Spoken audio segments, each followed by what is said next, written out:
yaitu sampainya kita pada kelanjutan bab yang berbicara tentang keutamaan zuhud di dunia ini dan hidup sederhana.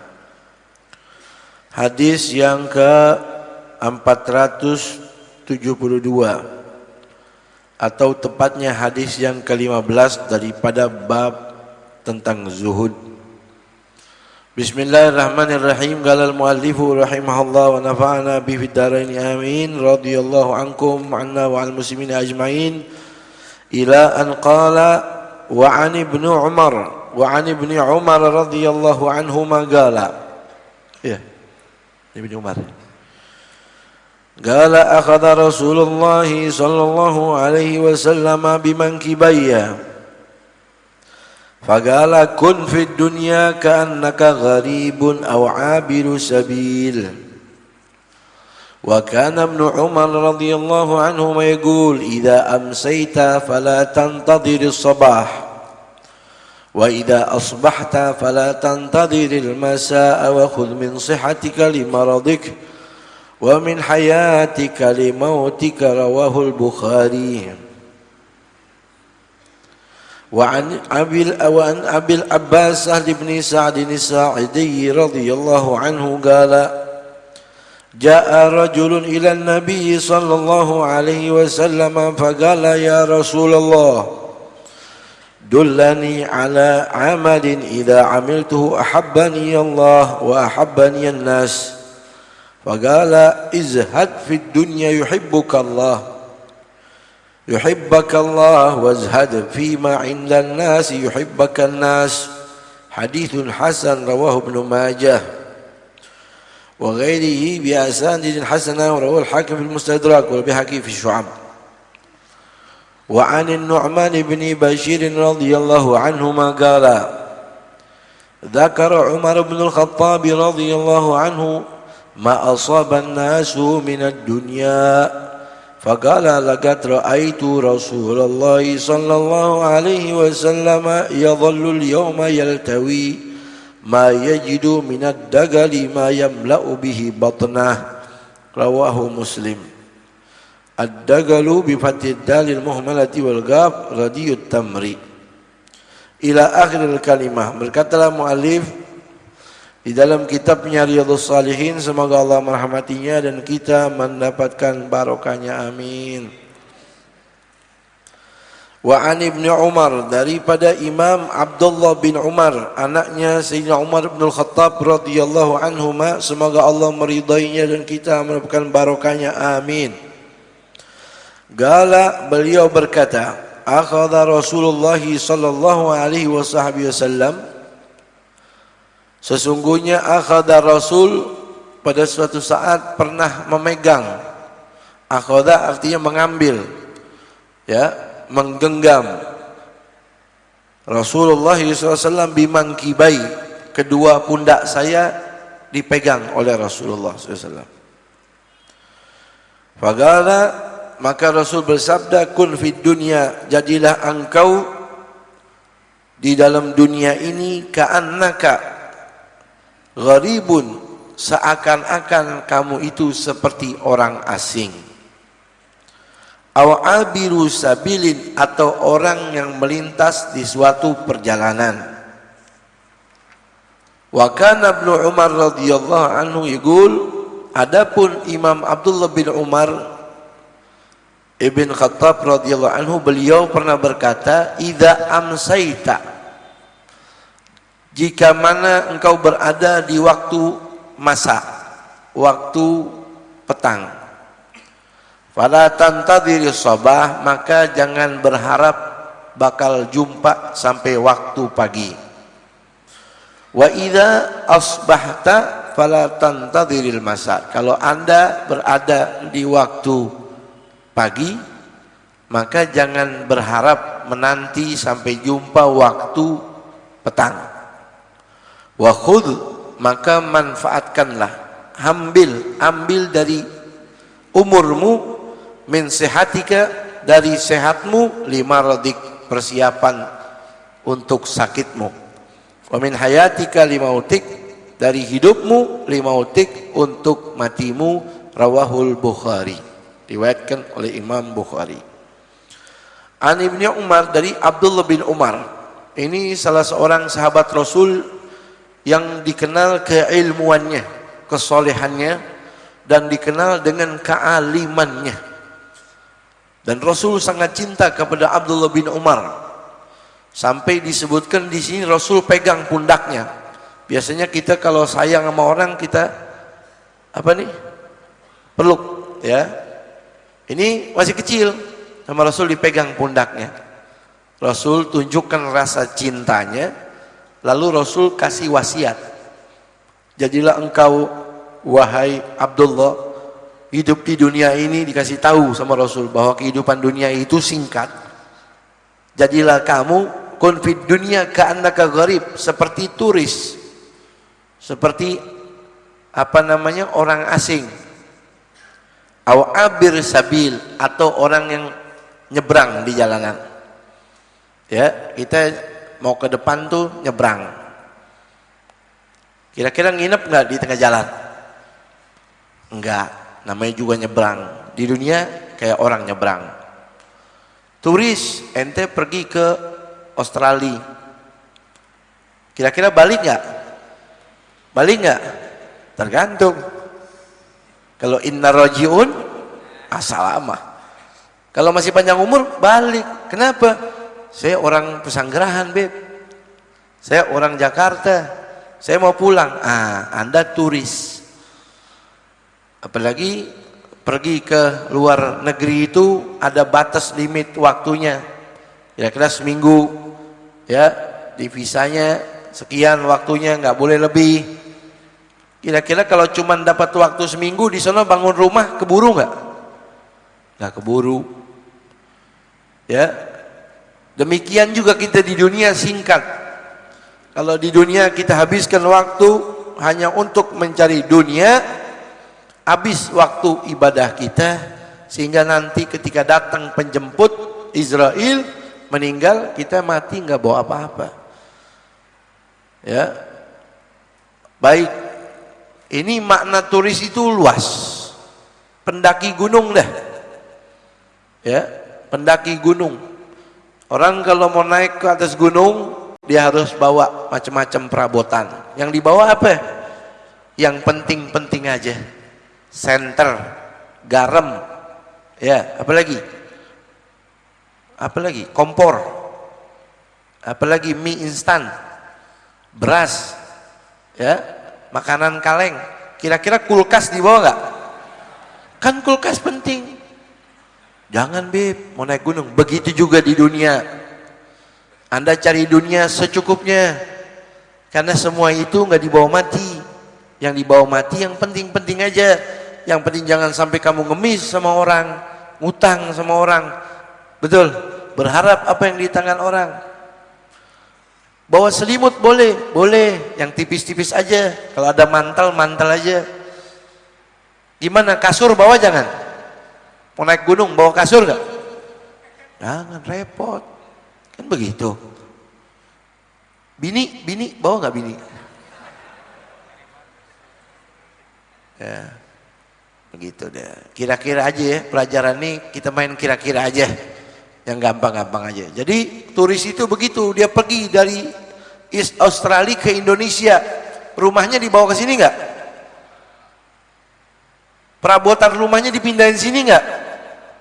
Yang dibawa cuma duit, paspor, pakaian, yang penting-penting, betul? Kenapa? Bukan negerinya, nanti balik. Begitu juga kita kalau jadi turis. Nah, ini nasihat dari Nabi dalam. Jadilah kamu di dunia ini seperti turis, orang asing. Ya, atau orang yang menyeberang di suatu jalanan, aw abir sabil. Dijelaskan oleh Imam Abdullah bin Umar, kalau Anda berada di waktu masa, idza amsayta fala tantadhiri sabah. Kalau Anda berada di waktu masa petang, jangan berharap masih hidup sampai waktu pagi. Saya kasih bahasa masaun, sore atau petang. Dalam bahasa Arab artinya sore atau petang, masuknya setelah zawal. Setelah matahari mulai tergelincir, kira-kira setengah 1, nah itu sudah masuk masa. Berjalan sampai jam 12 malam. Itu namanya waktu masa. Kalau Anda sampai di waktu masa, jangan berharap sampai jumpa waktu pagi. Waktu pagi namanya sobah. Masuknya dari pukul 00 jam 12 malam. Itu namanya setelah lebih 1 detik masuk namanya waktu pagi. Sampai kapan? Sampai jam 12 siang. Jadi nasihat Nabi ini atau nasihat Abdullah bin Umar, kalau ente berada di waktu sore, bukan dari jam 5, dari jam setengah 1, jangan berharap masih hidup sampai jam 12 malam. Kalau Anda berada di jam 12 malam, jangan berharap masih hidup sampai jam 12 siang. Begitu, itu waktu masa sama sobah. Wa idza asbahta fala tantiril masa. Kalau Anda berada di waktu pagi, jangan berharap masih panjang umur sampai waktu sore. Wa khudh min sihatika li maradik. Persiapkan dirimu yang masih sehat sebelum datangnya sakit. Masih sehat, pergi ke masjid, sholat jamaah 5 waktu. Masih sehat, tahajud. Masih sehat, puasa Senin Kemis. Kalau udah sakit nggak bisa, betul. Kalau udah sakit nggak bisa pergi ke masjid. Punya kaki sehat, punya motor, kenapa nggak sholat di masjid? Ya, kenapa nggak puasa sunnah, badan sehat? Kenapa nggak tahajud malam? Kalau Anda lagi sakit udah diimpus, repot. Masih hidup, manfaatin waktu sebaik-baiknya. Kalau udah keluar bendera kuning, diumumin, selesai. Kalau udah meninggal, innalillahi wa inna ilaihi. Begitu, manfaatin masih hidup sebelum mati. Min hayatika li mautik. Rawahul Bukhari. Jadi melalui hadis ini jangan sampai kita terlampau mencintai dunia. Dan jangan kita jadikan dunia sebagai tanah air kita. Tanah air abadi kita bukan di dunia tapi di negeri akhirat. Makanya merugi kalau orang di dunia ini saking cinta sama tanah airnya nipu orang. Berusaha menzolimi orang. Kenapa? Karena ini bukan tanah air yang hakiki. Hakiki nanti di negeri akhirat yang tidak ada limit waktunya, nggak ada batasnya, betul, nggak ada habisnya. Kalau enak-enak terus, kalau disiksa, siksa terus. Dan jangan sampai diungkapkan di sini dalam hati kita, saudara, bahwa kita hidup di dunia ini selama-lamanya, semua bakal habis. Ya, orang terlalu memperhatikan urusan dunia sampai tolak ukurnya dunia. Kalau ada orang yang miskin dia hina, kalau ada orang kaya dia hormati. Ya, tolak ukurnya karena duniawi. Nauzubillahi min zalik. Tuh. Seperti itu. Hadis yang selanjutnya, wa an Abil Abbas Sahal bin Sa'din As-Sa'di radhiyallahu anhu, dari Imam Abil Abbas, bapaknya Abbas yang bernama Sahal. Sahabat Rasul namanya Sahal. Tadinya namanya Huznan, artinya kesedihan. Ya, ketika ditanya siapa nama kamu, bapaknya sahabat Rasul nih, sering ikut perang sama Rasul. Tiba-tiba bawa anak, ditanya sama Rasul, wahai anak kecil, siapa nama kamu? Huznan, kesedihan, kesulitan. Kata Nabi, la bal sahlan. Nggak ada sulit, nggak ada sedih. Sahlan, kemudahan. Ganti namanya menjadi Sahal. Sahal itu mudah. Ya, jadi baik-baik juga kasih nama. Nabi ini contohnya nih. Lihat nama sahabat salah, kurang pas, langsung diganti. Dulu Habib Umar juga begitu. Kalau ada orang Indonesia nyampe ke Tarim Hadramut, ditanya namanya siapa? Namanya Fulan. Orang sana ketawa. Waduh, ini nama berat nih. Ya. Ini namanya nama-nama yang nggak jelas, langsung diganti sama Habib Umar.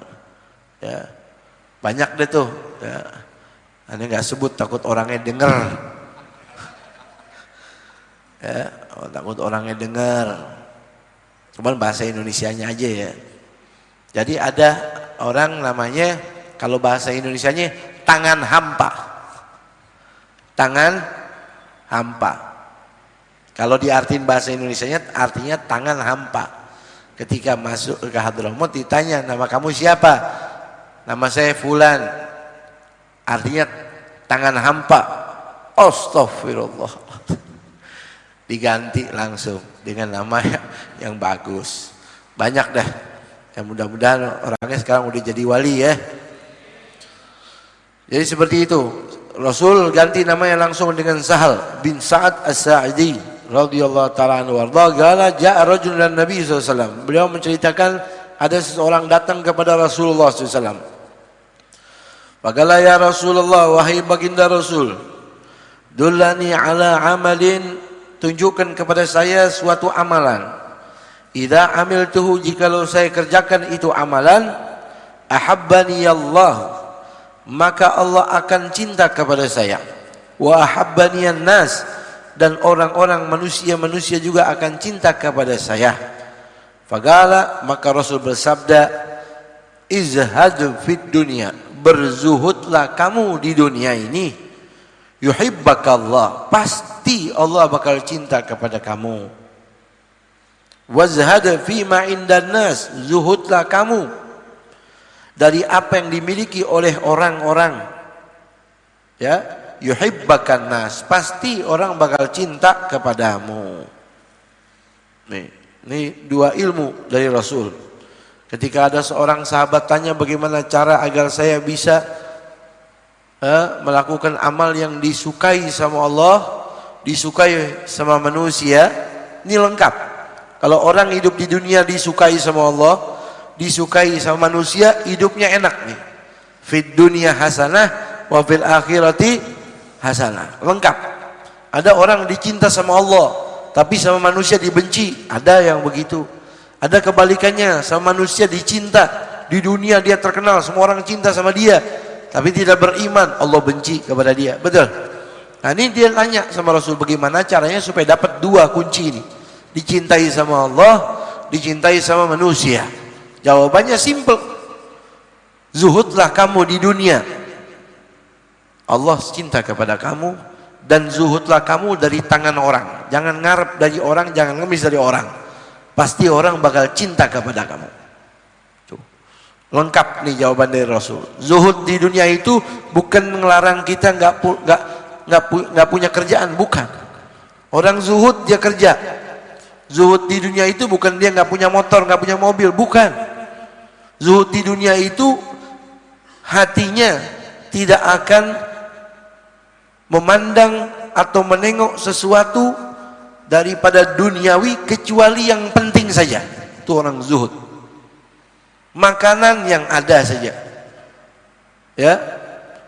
Dia punya hati bergantung kepada Allah. Itu orang zuhud. Bukan orang zuhud itu bajunya jelek, bukan. Makanya nasi sama garam aja, bukan. Ya, nggak punya motor, nggak punya mobil, nggak punya rumah, tidurnya di kolong jembatan. Kenapa ente begitu? Ana mau zuhud beb, bukan. Bukan zuhud tuh nyusahin diri tuh. Ya. Jadi zuhud itu tidak mengambil daripada duniawi yang ada ini kecuali yang penting saja. Nggak ada cinta dunia berlebihan, itu zuhud. Adanya di hati. Ya. Saudara, kalau kita berbicara cinta dari Allah itu disebabkan amal. Di antaranya zuhud, betul. Amal soleh, jauhin diri daripada maksiat. Ya. Dan ada kalanya saudara, Allah yang setel, Allah yang bikin agar manusia ini dicinta sama makhluk. Yaitu ketika Allah sudah cinta sama hambanya si fulan, kadangkala Allah jadikan seluruh makhluk yang ada di langit dibikin dan disuruh cinta sama Allah kepada itu orang. Maka malaikat punya tugas membisikkan hati hamba-hambanya manusia ini agar cinta kepada dia. Kenapa? Karena Allah cinta kepadanya. Sebagaimana dalam hadis Rasul, idza ahabballahu 'abdan nada Jibril. Kalau Allah cinta sama seseorang, Allah langsung panggil malaikat Jibril. Ya Jibril, inni uhibbu fulanan fa'ahibbu. Wahai Jibril, kamu harus tahu saya cinta tuh sama hamba saya Fulan bin Fulan. Fulan bin Fulan. Fa'ahibbu, wajib bagi kamu wahai Jibril cinta juga sama dia. Karena saya cinta kepada Allah. Fanada Jibril fi ahli sama, maka malaikat Jibril teriak di langit, wahai seluruh malaikat penghuni langit, innallaha yuhibbu fulanan fa'ahibbu, wahai penghuni langit, kalian harus tahu Allah cinta sama orang ini, fulan bin fulan, maka kalian semua harus cinta juga sama dia. Fayuhibbu ahlus sama, kalau penghuni langit ini udah cinta semua sama dia, thumma yudha lahul qabulu fil ardi, maka si fulan bin fulan itu diterima oleh lapisan masyarakat yang banyak. Contoh ya, Anda kasih gambaran ya, Habib Umar bin Hafid ada di Yaman, orang di sini pada cinta, betul? Atau di negeri kita ini siapalah, Habib Husin luar Batang, tahu yang masih hidup, contohnya misal Habib Rizik dah. Di mana-mana orang cinta, ada orang yang benci, tapi kita yakin yang cinta lebih banyak, betul?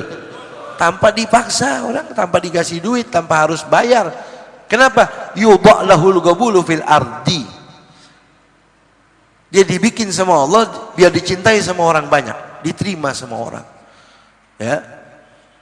Walaupun ada yang benci, ada yang tidak, ada, ini semua perjalanan dalam kehidupan. Tapi intinya kembali ke hadis, zuhud di dunia menyebabkan Allah cinta sama kita. Zuhud dari tangan orang, nggak berharap, kalau dikasih alhamdulillah, nggak dikasih nggak minta, padahal dia butuh. Tuh orang hebat, orang bakal cinta sama dia. Berkali-kali kita ucapkan wasiat dari Sayyidina Ali bin Abi Thalib, ketika Anda tidak ngemis dari orang itu, Anda punya kedudukan sama, walaupun dia kaya Anda miskin. Tapi ketika Anda sudah ngemis, maka Anda akan hina di matanya. Jadi seperti itu yang dimaksud oleh Rasul, orang bakal cinta kepadamu ketika kamu tidak berharap daripada dia, dari tangan, dari pemberiannya dia. Ya, itu hadis yang kedua. Hadis yang terakhir, yang ketiga, wa anin Nu'man bin Bashir, dari Nu'man bin Bashir radhiyallahu anhu, semoga Allah meridai mereka berdua dan kita melakukan barakahnya, amin. Qala dzakara Umar bin Khattab, Sayyidina Umar pernah menyebut-nyebut ya, Sayyidina Umar bin Khattab pernah menyebut-nyebut ma asaban nasu minad dunya, yaitu menyebut-nyebut orang-orang ya yang sudah mendapatkan dunia, pagi siang sore malam mencari dunia. Sayyidina Umar pernah menceritakan nih, ketika Sayyidina Umar lihat ada orang rakus sama dunia, mencari dunia, Sayyidina Umar langsung berkata apa? Faqala laqad ra'aitu Rasulullah SAW, sungguh saya pernah melihat Rasulullah SAW, yadhallul yauma yaltawi, beliau menghabiskan waktu dalam kesehariannya, ma yajidu minad dagali, di mana beliau itu Rasul tidak memiliki, tidak menemukan sedikit pun minad dakoli, yaitu kurma yang bagus, kurma yang bermutu bagus, ma yamla'u bihi batnahu, untuk mengisi perutnya yang lapar. Jadi maksudnya Sayyidina Umar bercerita, ini orang repot bener nyari dunia pagi siang sore malam, sementara saya pernah melihat Rasul itu seharian penuh kelaparan, sekalian dapat makanan yang gak enak, ad-dagal. Ad-dagal itu kurma yang busuk, kurma yang orang gak makan, orang buang, dimakan sama Rasulullah SAW. Ya, nggak pusing dengan urusan dunia, itu intinya begitu. Ya, intinya begitu. Ya, tapi bukan berarti Rasul mencontohkan seperti itu kepada kita supaya cari makanan yang nggak enak, bukan. Supaya jangan sampai meletakkan dunia di dalam setiap waktu kita. Lihat Rasul hidupnya susah, makanannya aja korma yang nggak enak. Ya, sahabat itu begitu, saudara. Ada sahabat yang kaya raya, Sayyidina Abu Bakar, Sayyidina Utsman, Abdurrahman bin Auf, mereka punya harta berlimpah, tapi memang tidak berlebihan dalam segala apapun, lebih banyak ibadahnya. Mereka punya harta dijadikan jembatan untuk sedekah, mendekatkan diri mereka kepada Allah dan Rasulnya. Tuh, Sayyidina Utsman bawa duit banyak dikasih Rasulullah, bawa 700 ontak ngasih Rasulullah buat perang, 70 kuda, 3000 dinar dikasih sama Rasulullah. Sayyidina Utsman. Sayyidina Abu Bakar begitu juga, sampai buat keluarganya nggak ada. Kata Sayyidatna Aisyah, di waktu pagi hari kota Madinah seperti kedatangan gempa atau tsunami berisik. Ternyata apa? Abdurrahman bin Auf datang dari kota Syam, bawa 1000 ontak dikasih buat Rasulullah. 1000 ontak. Masuk kota Madinah, silakan ya Rasul, pakai buat perang, buat apa silakan. Tapi Rasulnya lapar, nggak diambil sama Rasulullah untuk pribadi, enggak. Ya, sallu ala nabi. Ya, ini pelajaran zuhud, ya, ngajarin kita agar kita jangan terlalu meletakkan dunia di dalam hati kita. Satu hadis lagi, wa an Aisyah radhiyallahu anhuma, dan daripada Sayyidatuna Aisyah istrinya Rasul, semoga Allah meridhai beliau dan ayahnya dan kita mendapatkan barokahnya, amin. Galat, beliau berkata, tufiya Rasulullah SAW, telah meninggal baginda Nabi kita Muhammad SAW. Wa ma fi baiti, kata Sayyidatna Aisyah, ini istri yang paling disayang ya. Ada istri yang paling setia, tuh Sayyidatna Khadijah, istri yang paling setia, yang rela menerima Rasul dalam keadaan dihujat orang, dalam keadaan miskin, nggak punya apa-apa. Tuh istri setia tuh Sayyidatna Khadijah. Jika Sayyidatna Khadijah meninggal, baru Rasul menikah lagi. Dan istrinya Rasul yang paling dicintai ini Sayyidah Aisyah. Dengerin baik-baik, di rumah istri yang paling dicintai. Kata beliau, kata Sayyidatna Aisyah, Rasul meninggal dunia, wa ma fi baiti, sedang di rumahku tidak ada sesuatu apapun yang ditinggalin, min syai'in, sesuatu apapun yang ditinggalin, yakulu, yang bisa dimakan, dzu kabidin, yang bisa dimakan oleh orang. Ya, dzu kabidin, orang yang memiliki hati, makhluk yang memiliki hati. Contoh yang paling mudah, manusia. Rasul meninggal dunia, ini di rumah nggak ditinggalin apapun, sedikit pun dari makanan yang bisa dimakan sama manusia, illa syatru syairin fi rafin li, kecuali hanya sedikit gandum yang tersisa di rak dapurku, kata Sayyidatna Aisyah. Fa akaltu minhu hatta tala alayya, dikit demi sedikit saya makan itu gandum kalau saya lapar, sampai waktu yang lumayan panjang. Fakiltuhu fafani, kemudian saya takar itu makanan yang tersisa, setelah itu habis, nggak ninggalin apa-apa, ya, nggak ninggalin apa-apa. Muttafaqun alaihi, Bukhari Muslim. Satu hadis lagi, wa Umar bin Al-Harith akhi Juwairiyah bint Al-Harith ummul mukminin radhiyallahu anhu qala, beliau berkata, ma taraka Rasulullah sallallahu, ini istri yang lain nih berkata, yaitu ya Juwairiyah bintil Harith Ummul Mukminin. Juwairiyah bintil Harith ini saudaranya Amr ibnul Harith. Berkata ini Amr ibnul Harith, berarti iparnya Rasulullah. Betul? Gala ma taraka Rasulullah sallam, Rasul sedikit pun tidak meninggalkan apapun inda mautihi, ketika mana beliau meninggal dunia, dinaron, satu dinar pun, wala dirhaman, satu dirham pun. Dinar terbuat dari emas, dirham terbuat dari perak. Rasul meninggal dunia enggak ninggalin satu keping pun emas, satu keping pun perak. Wala abdan, enggak ninggalin seorang budak pun. Wala amatan, enggak ninggalkan seorang budak wanita satu pun. Jadi Rasul waktu meninggal dunia nggak ada budaknya masih jadi budak, melainkan semuanya udah dibebasin. Yang laki, yang perempuan, ada yang dibebasin, ada yang meninggal sebelum Rasulullah meninggal. Tapi ketika Rasul meninggal dunia, Rasul nggak punya budak, semuanya udah dibebasin. Subhanallah. Nggak begini nih, ya fulan, wahai Abu Bakar, budak anak kasih ente, nggak begitu. Kalau bicaranya begitu masih jadi budak dia sampai kapanpun. Tapi Rasul bilang, ente hur liwajillah, kamu bebas jadi orang merdeka. Subhanallah.